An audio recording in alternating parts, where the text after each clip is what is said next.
Hello, everyone. My name is Robert Winfrey, and what you're about to listen to is a re-air of an old podcast that I used to host called Everyone Loves a Bad Guy. This particular episode was originally aired on May 13th, 2013, and is part one of a two-part look at the villains in the James Bond franchise, one of the most iconic franchises in film and arguably literature. Again, that one's a bit more debatable, but in film, certainly. These two shows, the James Bond ones, were episodes numbers 2 and 3 in the entire back catalog of Everyone Loves a Bad Guy, my second and third shows ever hosting this particular podcast.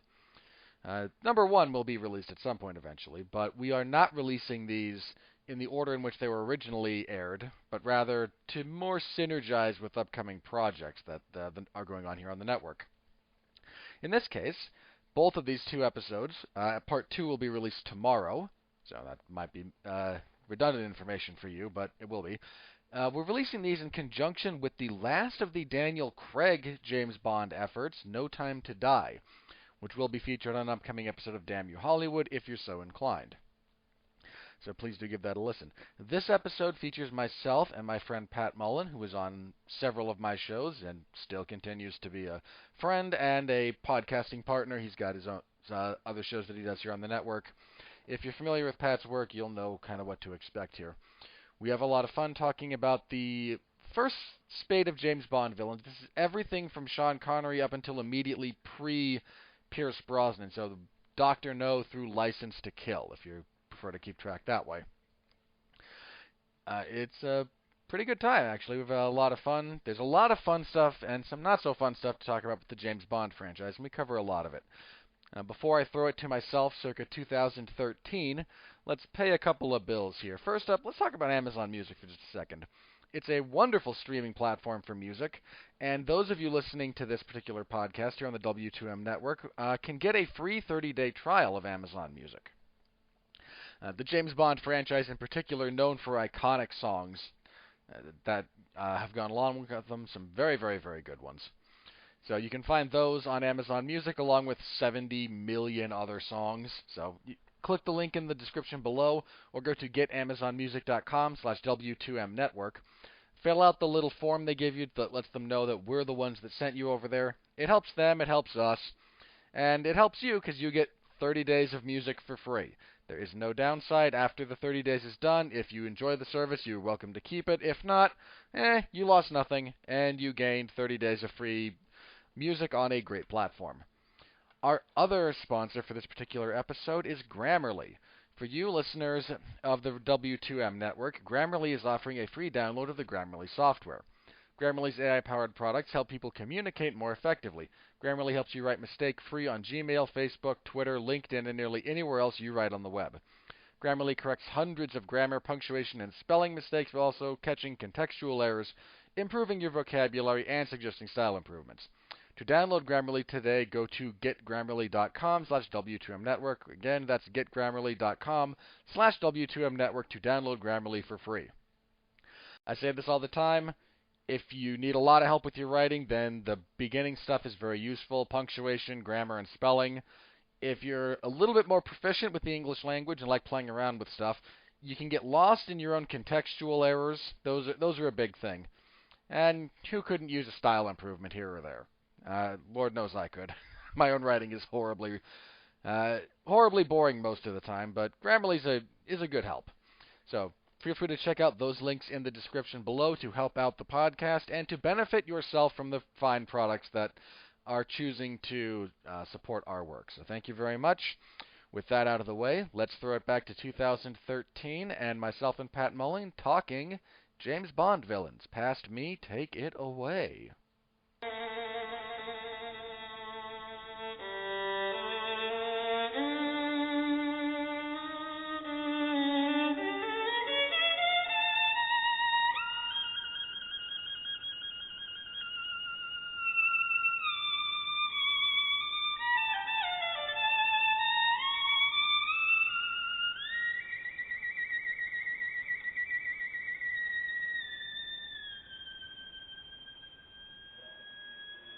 When the devil is too busy and death a bit too much, they call on me by name, you see. For my special touch to the gentlemen, I'm misfortune. To the ladies, I'm surprise. But call me by any name, anyway, it's all the same. I'm the fly in your suit, I'm the pebble in your shoe, I'm the bee beneath your bed, I'm the bump on every head, I'm the heel on which you slip, I'm the pin in every head, I'm the thorn in your side, makes you wiggle and ride. And it's so easy when you're evil. This is the life you see, the devil tips his hat to me. I do it all because I'm evil, and I do it all for free. Your tears are all the pay I'll ever need.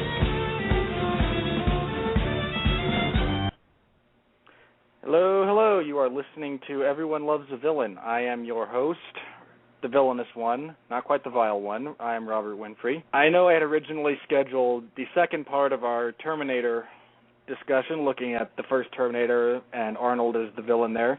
For a variety of reasons, that wasn't able to happen just yet. I'm putting a pin in that. I do want to definitely talk about that. At the moment now, though, we are discussing iconic villains from arguably the most iconic franchise that there is as far as movies, and there's a strong argument for novels as well. We are going to be looking at James Bond villains tonight. I hope you all enjoy it, and I want to thank you all for joining me, whether it's live or after the fact, however that works for you. I am not quite the James Bond aficionado that I am on other subjects, other villains, other series, everything like that. So I found someone who is much more knowledgeable than I am about them. I don't think he has the junior college PhD in James Bond just yet, but if you ever need something to show your in-laws that you have a degree, junior colleges, I'm sure there are some that offer degrees as far as James Bond series deconstruction goes. You can listen to this man every Sunday on the 411 Ground and Pound radio show. His column in the 411 movies, MMA Zone, not Movie Zone, just recently reached its hiatus, and we're all anxiously awaiting its return. Please help me give a warm, villainous welcome to the man who used to write the blueprint, Pat Mullen. How you doing today, Pat? I'm doing great, Robert. Happy tonight to be playing the role of your number two. It's funny because you can deconstruct it along with Austin Powers. So, James Bond villain. Give me a little bit of your background with James Bond as far as that goes. Where you got introduced to him, movies you saw, just the basic background on how you came to enjoy the series. Well, I used to spend a lot of time with my uncle as a kid, and he was kind of like a father for me in a lot of ways that my own father wasn't, and one of his favorite things to do was to introduce me to two things, music and movies, and his favorite movie series was the James Bond series. So from the time I can remember watching movies, it was constantly, let's rent the James Bond movie. And, James Bond has a certain appeal to every guy out there because he's kind of every good attribute you want to be. He's suave with the ladies. He can fight. He's super intelligent. He can gamble. He's just the epitome of, manliness in many ways. So it's a very easy character to get into. And as you watch the films and you kind of grow and grow, you really start to look more into them, and maybe you start reading the novels like I did to kind of play catch-up and see where the differences were. But as you get older and you really get interested, you get to understand that really his bad guys are just as compelling in a lot of ways as James Bond is. And without this great rogues gallery, he really wouldn't be as interesting a character. So you start to really get into the villains, too, and how not only they bring him the challenges in the films, but character basis, you can get to very different levels of their personalities and how they're very similar but very different, and how it's very easy to see the differences and similarities in them. So I just became a huge fan and still am to this day. I have, every one of the films, including the non-Eon productions on DVD, and I have the majority of the novels, not all of them, but someday we'll remedy that. Oh, that's good. Yeah, James Bond, the interesting thing about him is he also has such broad appeal to women as well. My mom is actually the big reason I got into James Bond because she was a big fan of his. She's read most of the books. She's seen the movies and whatnot. So that was kind of my introduction. And you're right about Bond. I think in terms of long-running film franchises like James Bond, like if we want to go a little bit like Star Wars, for example. You get these huge franchises where you get the same kind of cast of characters for more than one movie. You need a great counterpart, especially to James Bond, because for all the talk of the different James Bond actors, and that is not what we're going to get into, but there have been plenty, and some of them have been good. Some of them have sucked horribly. Let's not pull punches. But when you're playing character opposite James Bond, because he's just James Bond in every film. Now, I know we don't want to go, because there's so many Bond movies, at the non-Eon production, and we could go forever just talking movie to movie. I do want to start chronologically at the beginning. We have to talk about Dr. No a little bit, and the good and the bad that he brought to the franchise as far as the villains go and the precedent that he set. To my mind, he epitomized so much of the problem that a Bond villain can run into, in that he seems more a plot device than a full fleshed-out character, which is an easy trap to fall into with Bond villains, that they're not there to be a character, to be something three-dimensional. They're there to forward the plot. And he kind of falls into that, but he established some of the great things that Bond villains became known for. He doesn't have a lot of screen time. He's only there at the very end, which is kind of the benefit in this case because, again, he's more a plot device than a full character. To my mind, at least. Feel free to disagree with me. That's where you get the bad guy explaining the evil plan, which became a huge deal, and I know it was done in comic books before the Bond movies, but you have now the villain explaining his plot to James Bond after he's captured him, which, again, staple of the James Bond franchise forever and ever. So, Dr. No, the good, the bad, what he set as far as the bar goes, weaknesses, strength as far as of him as a villain. I just want your take on the first ever as far with Dr. No. Dr. No, I think you hit the nail on the head when you said he represents a lot of the good and the bad. The good in Bond villains, and a lot of people may disagree with me with this, I think a great villain does have to be a little bit over the top. They do have to be a true character to really get into them. And I think with Dr. No, the reclusive, evil genius, they kind of went in the right direction. But being that it was the first film, I think there were problems with him. And to me, the explanation part is unfortunately something that a lot of the plots that followed this film ended up following to some extent, and it kind of becomes weak after a while. And the biggest flaw, I think, they wanted to make Dr. No gimmicky to an extent, and not only pair Bond with a guy who he had to stop, but someone who in some extent could be his physical equal. Hence, and I know you're going to groan when you hear this, the metal hand. I got a kick out of those because for something that's supposed to be that strong, you see him in that one scene pick up the statue and just crush it. For him to then be stuck drowning because he can't get a grip on a metal, to be stuck in the reactor water because he can't get a grip on the metal structure that he and Bond were fighting on, kind of made me chuckle a little bit, but I get where you're going with that. Yeah, I think they kind of remedied that problem as they went on and kind of had to go through the growing pains of, okay, this is the first time we're going to bring this character to film. How can we do this and still provide that action beat with a physical equivalent character to Bond? And they really didn't have a good answer because they had his initial assassin, who was supposed to take care of him, and he didn't get the job done despite the use of a tarantula. This is R.J. Dent, the professor, and that's part of it, too, that No keeps coming up with these ridiculous ideas of how to assassinate Bond, the tarantula kind of being the tip of the iceberg of the whole thing. And I think that's really where they started going a little bit too over the top with it, to where instead of feeling like you're watching an action film in the spy world, you're watching an episode of the Batman. That's true. You do get that, and when you get into some of the other Bond entries, you get that amped up, actually. Bond has kind of the Batman series, not just the television show, but the movies, in that if it's good and everything's clicking, it is great, but it's a very fine line between you either get Batman Returns, which is too dark and not really a Batman movie, it just features Batman, or you get Batman Forever or Batman and Robin, where it's a bit too over the top, it's a bit too gimmicky, and I know saying Batman and Robin is a bit over the top is unbelievably generous, but you kind of get the meaning there. So as far as Dr. No goes, not necessarily the greatest villain, but his death does spark a lot of Bond's future conflicts with Spectre, which is important, and Spectre's head, number one, ha ha ha, Austin Powers, the head of Spectre, one of the most iconic villainous things ever, with the stroking of the cat, and you just see the lower half of him, and he's got the voice and the big high-back chair. Ernst Stavro Blofeld. You know, it's become cliched to have the evil villain stroking the cat because of this character, wholly because of him. It was not cliched until then. And Blofeld has a long history with James Bond. I want to get your thoughts on him, the various actors that have portrayed him. For those of you who don't know, he is in, I think, 4 or 5 different Bond movies, some Eon Productions, which are canon, so to speak, and some non.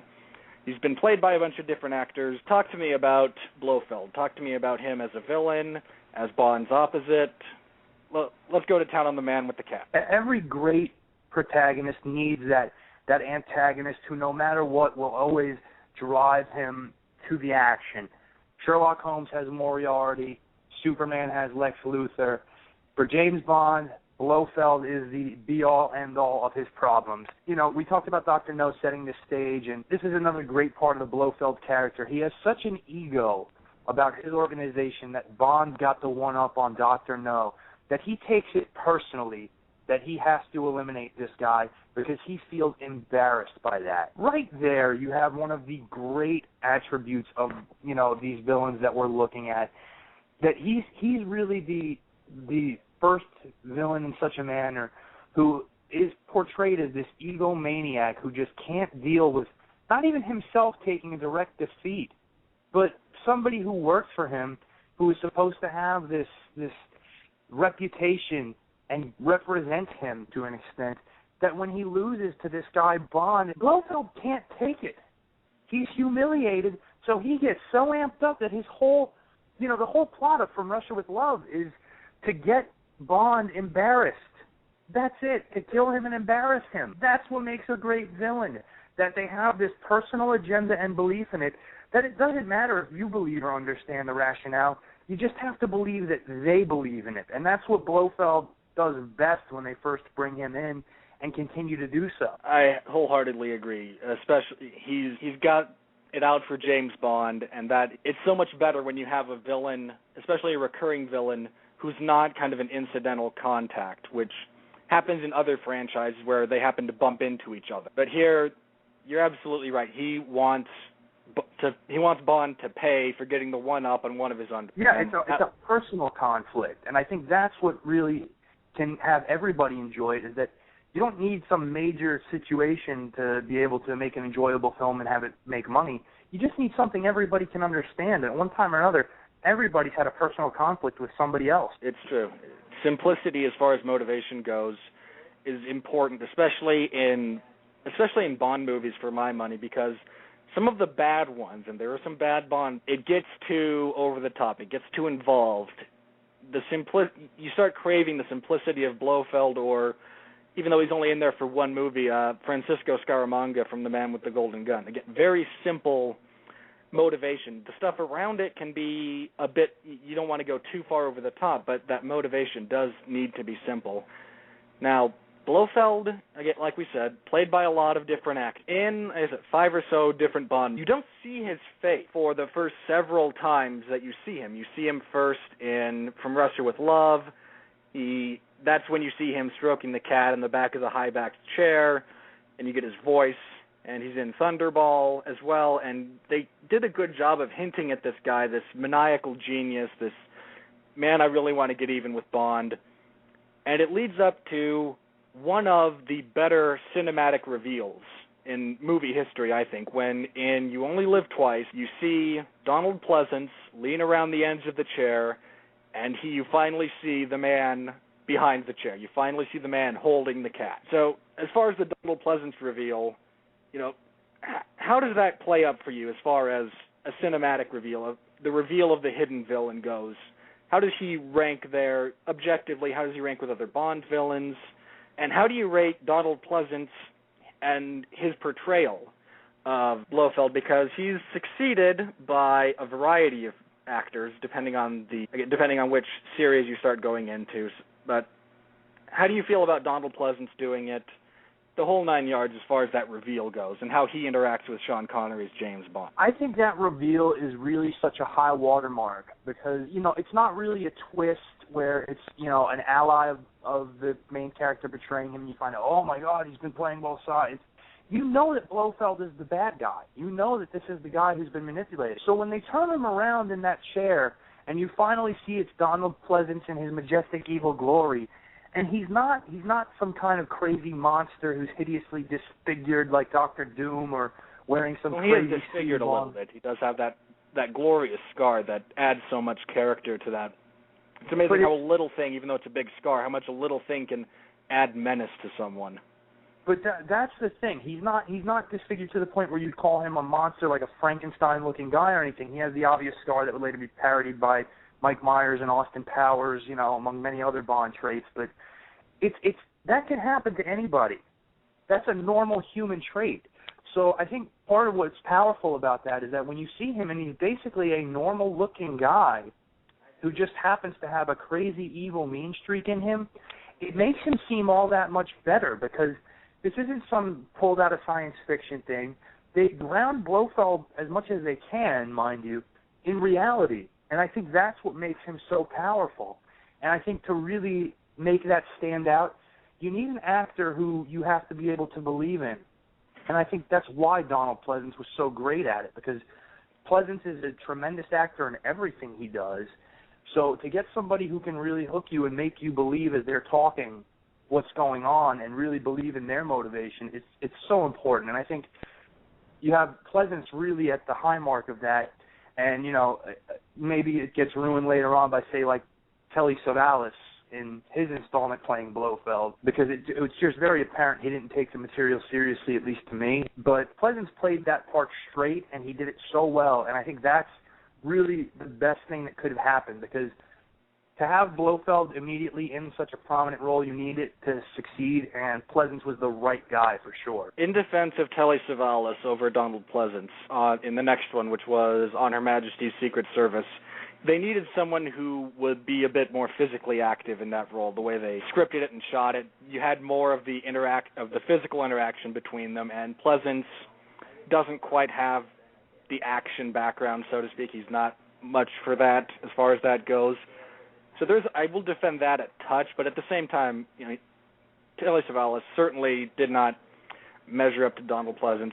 Since we're talking about the different versions, there is one I want to talk about, and again, there are many of them, but the great Max von Sydow portrayed Blofeld in one of the non-Eon productions. I want your thoughts on that, because Max von Sydow, one of the all-time greats, as far as acting goes, villainous or otherwise. The man is a genius. How did you like that in Never Say Never Again?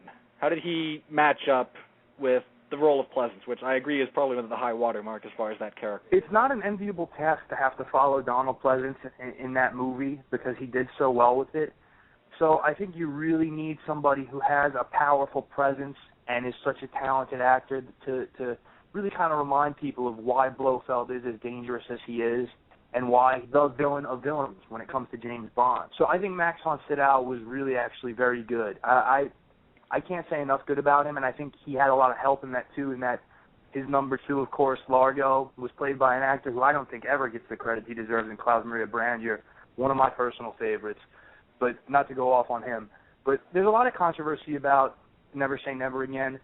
I actually do prefer it to Thunderball, despite them coming from bases of the same novel, and Thunderball is a great film in its own right. Never Say Never Again is one of my favorite, if not my favorite, Bond movies, not featuring Timothy Dalton, because I think largely due to Max von Sydow and Brandier being the great villains that Bond had really lacked for a while to that point. And I think maybe it's lucky in the timing, and that it is very far from the time Donald Pleasance played Blofeld and Connery hadn't played Bond for some time. And the stars kind of aligned after Bond had dealt with a series of more ridiculous villains, which I'm sure we'll get into. Oh, yeah, there's some doozies. There are some real doozies. I think the goal and the one they achieved was really to remind people of where Bond had come from that drew people to him in the first place. And so maybe they didn't get Donald Pleasance back, but they got a guy who legitimately carries a lot of weight with him in people's minds as an actor, in Max von Sydow.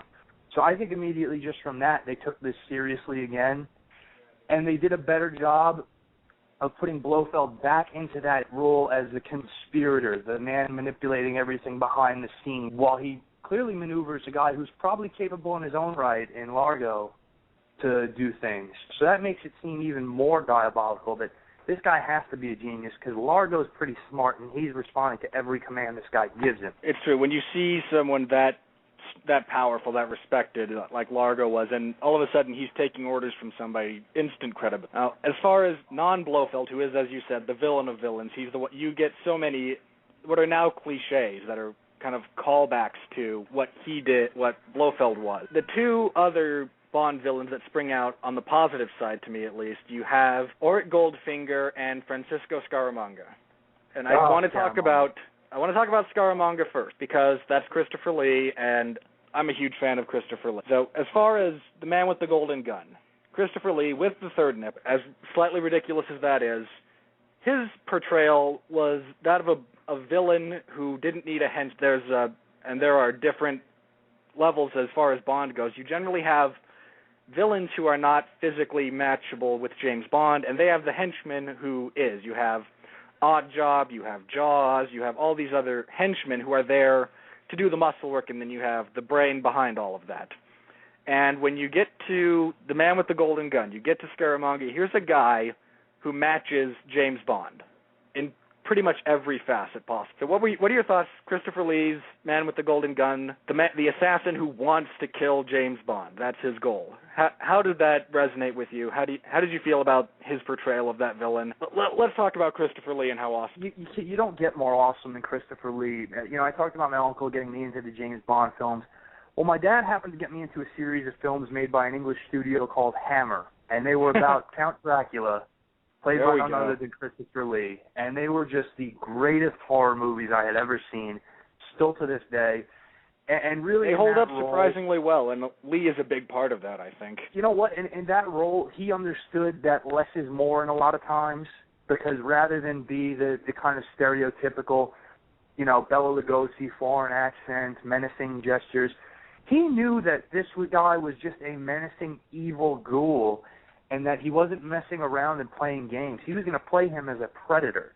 And I think part of that actually translates to Scaramanga, because Scaramanga is an assassin, but he sees himself more as a hunter, too, and that comes from the origins of the story based out of the short story, The Most Dangerous Game. And I think the way it translates to Bond is excellent, because Bond, we've seen him built into this seemingly impossibly good-at-things guy.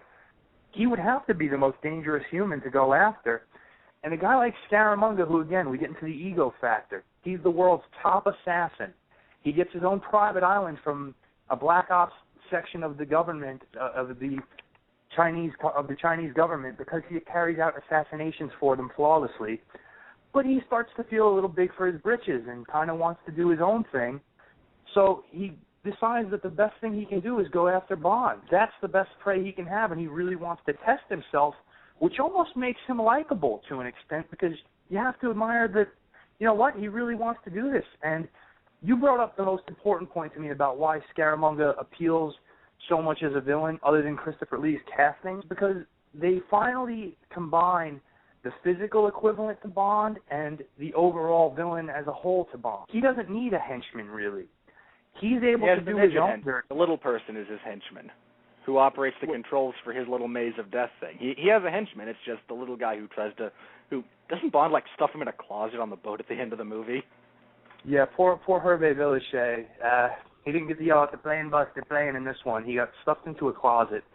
But, you know, it's a different kind of henchman, because it's not somebody who's there to protect them from Bond. Almost the way Bond villains had worked was almost like in a professional wrestling sense, where it's Bobby Heenan yelling on the outside of the ring commands to King Kong Bundy to beat up Hogan. And then finally, when Hogan gets past Bundy, he gets to put a right hand on Bobby Heenan and give him his comeuppance. This is as if Bobby Heenan had his brain in the body of Bundy, where you could really put them together and ultimately challenge Bond with one guy, which hadn't really been done to that point well. And I think that's ultimately the best thing that can come out of this. And that's really what people want to see, is Bond tested by his physical equivalent, and not just the secondary henchman who you know he's going to get past to have to stop the bad guy. This is everything in one, and ultimately that's what people crave, is that physical conflict between good and evil. And I to think my that's mind, maybe that same type of relationship is why when you talk about, like, Batman, for example, you know, the Joker is his great adversary. At the same time, I think a lot of people, their favorite Batman villain tends to be more like Bane, because there's a guy who will match Batman 1-to-1. And yeah, you're right about it not being done very well. I don't think it was done well, again, James Bond, but really well, until Skyfall, and we'll get to that in the next episode, when you had, how can I forget that guy's name? I love him to death. You're not talking about the actor or the character? The actor. Why did my brain just went blank on Javier Bardem. Robert, don't do it. Okay. Javier Bardem. It was not done really well until Skyfall, when you got Javier Bardem as the villain for that. Yeah, I can definitely agree with that, but I think this was as close as they came, and I think it is well. And even though the conflict isn't overly physical, they're not really trading punches and kicks and everything, it is very much a hunt, and it is a physical conflict between Bond and a first real mastermind who's not afraid to get his hands dirty with Bond and is capable of doing it, and puts that fear into you with the use of the weapon, the Golden Gun, where just one shot and Bond's out of it, if he can get him.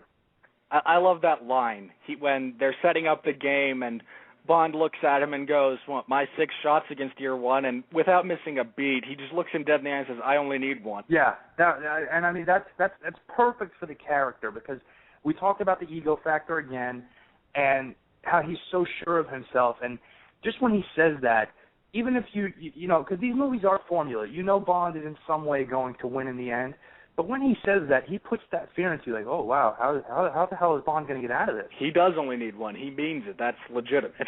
So the other guy we mentioned, another Goldfinger, Auric Gold, he broke one of the molds as far as Bond villains go, in that before him, they didn't have much screen time, the big ones.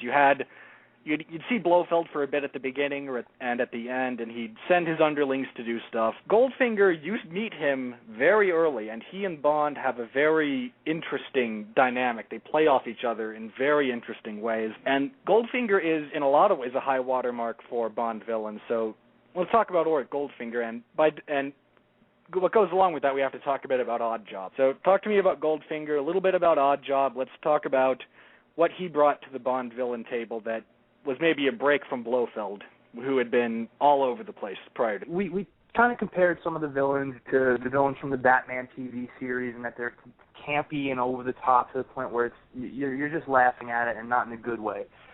Goldfinger is absolutely in that same vein, but he's written so well, and to his credit, even though he's dubbed over, Gert Frobe knows how to hit the nail on the head when playing this role. And you know, his name is even, Auric is a meaning of the word gold, so they went the whole mile with this.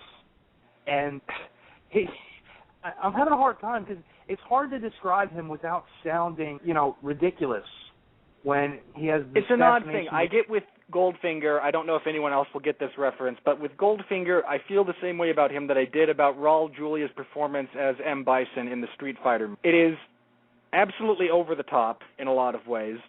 It would be goofy if it wasn't, at least in the case of Raul Julia as far as that movie, executed so well. It fits within the world they've created. Goldfinger is supposed to be over the top, and I don't have the film background necessarily to give the correct terminology, but it walks that line so perfectly between, I almost want to laugh at this in a bad way, and at the same time, it's perfectly executed for the movie, for the theme, and it actually works. Yeah, and I think the reason is because he is written a little bit more intelligently than the other masterminds, with the exception of, Blofeld and kind of the real cream of the crop of Bond villains, where James Bond thinks he's figured him out with the melting down of the gold and putting it into the bodywork of the car, and then all of a sudden Blofeld, flips it on and says, I'm not trying to steal the gold. I'm going to put an atomic device in it and make it useless so that my gold is the only gold that matters.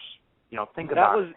Yeah, that was a great moment when Bond gets in there. They pull him in for that last sequence after he had James Bond dead to rights, which doesn't happen that often as far as true villains go with James Bond, but he was ready to cut him in half with that laser, and Bond managed to talk him out of it. But he gets there and he says, gold weighs X amount of pounds. You only have so much time. You can't possibly remove all of this gold from Fort Knox. And him to come back and say, I have no intention of removing it. I want to make it useless. Mine becomes more valuable because there's less in the world. And it makes perfect sense, and no one saw it coming. Yeah, there was no prediction that you can make of that. It was a really smart, intelligent way, and it's a way where they kind of let him get the one-up on Bond, and not in a hole, obviously, but when any time you can have your hero get one-up and really put him at a disadvantage, that makes the villain and his plan more compelling. So right there, you know that you're dealing with somebody who's like, oh, well, this guy's for real. This is awesome. I want to see how he can get through this. When they have these compelling villains and really make you question how is this guy going to get through it, not just immediately dismissing it as, oh, you know what, he's going to be fine. Don't worry about it. There's something on his watch that'll fix it. Yeah, exactly. That he can just gimmick his way out of it. And then to top it off, rather than just be evil and have this plan going on, he bolsters it with his personal bodyguard, Oddjob. Oddjob. That is a great... I believe he's one of the first henchmen that kind of stands on his own as far as Bond villains go. And that's an imposing figure. The actor they got for that was absolutely... He was tall, he was broad, he throws the metal hat. That's not someone... You look at Oddjob and, you know, he's almost kind of a Chinese stereotype in some ways, and then... You see him next to Bond, and all of a sudden you think, you know, this guy might be able to beat the crap out of Sean Connery. And part of that is Harold Sakata, who is the actor who played Oddjob. Harold Sakata had been an Olympic-level weightlifter. He was a professional wrestler. They really wanted to find somebody who could convincingly portray this guy who could put the fear into you that, you know what, even if Goldfinger goes down, this guy might still be able to kill James Bond. And him coming up at the end in that train car, I think it was. I haven't seen the movie in too long. After Goldfinger is disposed of, Oddjob shows up, and all of a sudden the tension just like snapping your fingers. There's some legitimate threat to James Bond again. Yeah, and you know, again, this is, you know, hindsight being 20/20. We're not in that moment, but when you were in that moment, seeing the film, and you know, say you saw it when it came out in theaters, for example, if you were one of that, you know, that crowd, there's a real thought that, oh man, this could be the end. Maybe you know, they go to another agent who has to come back and avenge Bond the way, you know, Blofeld tried to do for Dr. No. There's no way this guy can keep getting through this over and over and over again. And so when he comes down through that train car, you're like, oh, wait, is this it? And then, you know, of course they go through it. But at the same time, probably the most dangerous physical equivalent in terms of hand-to-hand that Bond had seen and arguably ever does see up until Skyfall with, you know, his gimmick hat, which has become a trademark. And even the hat itself almost has a cult following to it. Yes, because we got the shoe out of the hat. We did, from Random Task. You know, that I'm not a huge fan of Mike Myers or even the Austin Powers movies by and large, but Random Task with the shoe, that was I love that. That cracked me up. Yeah, it's a very nice homage to the stuff from these, and really that's what Oddjob could have easily been had it not been written well and played well. And it's kind of scary to think about that he could have easily been a one-note joke and a B comedy as opposed to an impending, you know, doom-bringing, menacing villain. And that's what he became.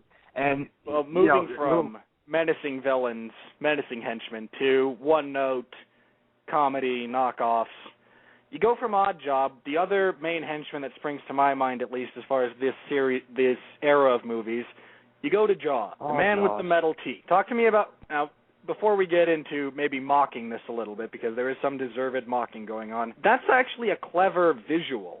You know, teeth have this really visceral connection with humanity. That's a very sensitive area. You know, there's a reason people are afraid of the dentist. So you get a guy with all metal teeth. That's a stunning visual, and it is something that will elicit a gut reaction from people. I mean, I don't even want to qualify that statement. People will react to that. So talk to me a bit about Jaws and how, for you as a Bond henchman, even though he winds up kind of siding with Bond at the end. Moonraker as a whole as a film is one of the more kind of absurdist James Bond movies.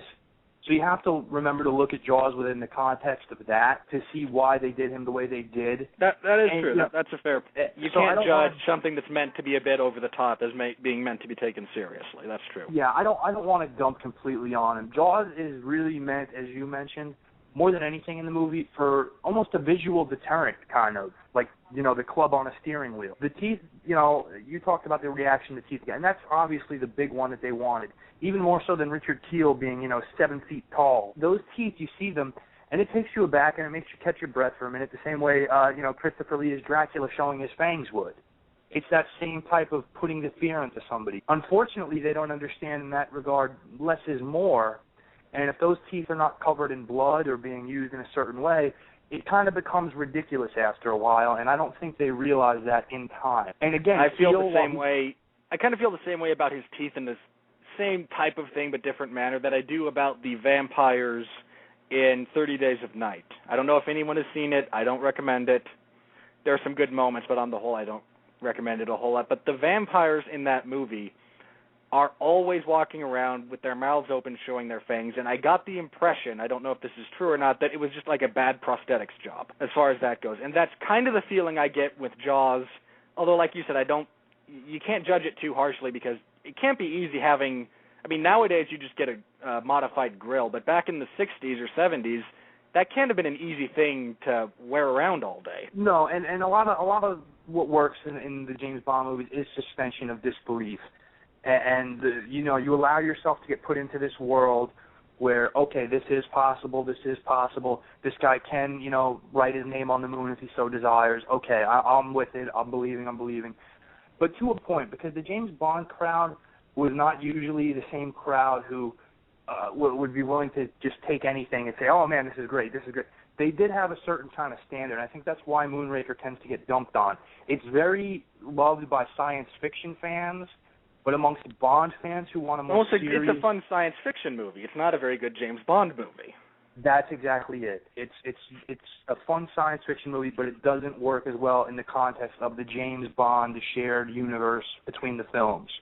And with Jaws, he's really both the negatives and the positives of the henchman in that he is that visual deterrent, but he's used to that extent too much, and that extra feature about him, the way Ahab used the hat, Jaws, they become comical because they're seen too often, too much, and not being used in a terrifying manner. Well, and then even with the metal teeth, speaking of suspension of disbelief, there's still severe limitations to the human body.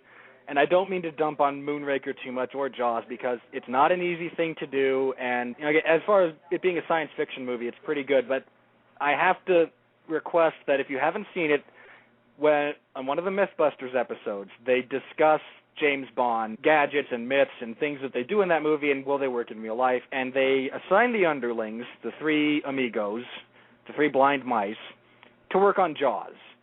And some of the visuals of trying to replicate what they do in the movie with more or less a real-life facsimile provide some great, amusing visuals if you enjoy, kind of poking fun at things like that. And I have to applaud the Mythbusters for being able to laugh with as opposed to at, which is a huge distinction when something like that comes up. The human skull and Jaws have limitations that unfortunately are not able yet to handle two pairs of protruding metal steel jaws that are compounding with thousands of pounds of pressure. It's true. The human jaw doesn't necessarily take the pressure the way that... Unfortunately, so we're going to have to wait a little while before somebody can come up with real Jaws and Richard Kiel can go to the grave a happy man knowing that it was all for nothing.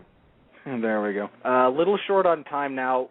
We talked about Moonraker not being the best James Bond movie and the villain not necessarily being the most coherent, the best loved, the best remembered. Who's your worst? There's plenty of James Bond movies. There's plenty of villains that are not good. There's no sense pulling punches. When you have that many movies, not everyone's going to be good. Who, for your money, is the worst? What Bond villain comes on screen and you just think, ugh? I have to say, Hugo Drax is very high on that list, but I'm going to go with Max Zorin from A View to a Kill, the last Roger Moore film, played by Christopher Walken, who I love. But when we're talking about things being absurd, I think Walken saw this as an opportunity to have fun and threw himself into completely playing this over the top and ridiculous and not really caring, because at the time Walken was still getting these critically acclaimed movies left and right, like The Dead Zone, and he had come off an Academy Award win. So his career even then was pretty much set. So I think he saw this as a reason. Yeah, this was right after Deer Hunter, wasn't it? Around that same time? It was a couple years after. This I think was his first movie after Dead Zone, which again he got critical acclaim for. And a pretty he deserved every bit of it. That's a good movie. It's a good adaptation of the Stephen King novel.